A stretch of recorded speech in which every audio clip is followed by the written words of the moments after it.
Hello everyone, how are you all? I hope आप सभी अच्छे होंगे। आप सभी का स्वागत है हमारी आज के वीडियो में। और आज के इस वीडियो में बात करने वाले हैं अबाउट सबसेट्स।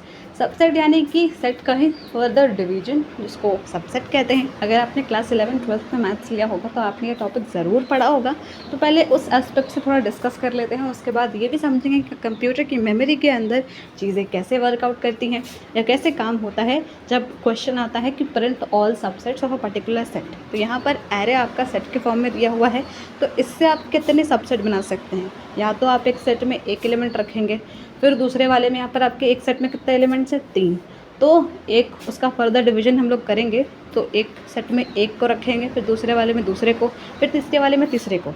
फिर आप ग्रुपिंग कर सकते हैं। पॉसिबिलिटीज़ देखनी है यहाँ पर कि कैसे हम लोग अरेंजमेंट कर सकते हैं इन एलिमेंट्स का एक दूसरे के साथ, या सिंपली इंडिविजुअली, या अगर ऐसा भी सेट हम लोग बना सकते हैं जिसमें कोई एलिमेंट ना हो। ये एलिमेंट पर डिपेंड करता है ना कि वो उस सेट में आना चाहता भी है या नहीं।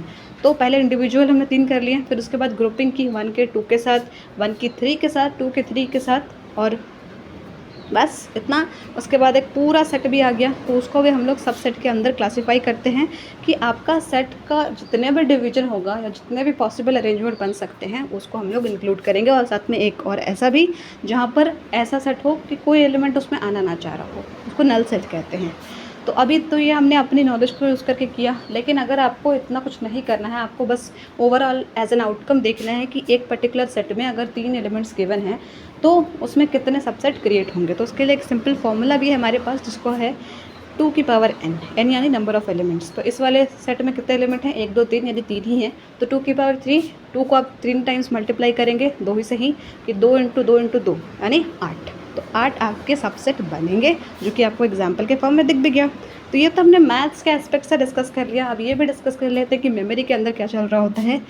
आप मेमोरी ऐसा काम करता है कि अगर बोला जाए कि इसके ऑल सबसेट प्रिंट करो, तो वो सबसे पहले अपने अंदर मेमोरी के स्पेस में एक खाली सेट इमेजिन करता है, जहाँ पर वो 2 केसेस देखता है हर टाइम पर कि एक एलिमेंट उसके अंदर आना चाहता है या नहीं आना चाहता है। तो 1 उसके अंदर आना चाहता है तो एक्सेप्ट कर लेगा, नहीं आना चाहता है तो दूसरे केस में वो नहीं करेगा। 2 केसेस हर टाइम पर बनेंगे।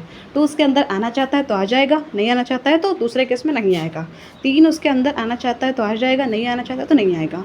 1 2 का ग्रुप वाला सब डिवीजन उसके अंदर आना चाहता है तो आ जाएगा, अगर दूसरे वाले केस में नहीं आना चाहता है तो नहीं आएगा। ऐसे करते करते सारे ब्लैंक वाले भी। तो ये हमने कर लिया।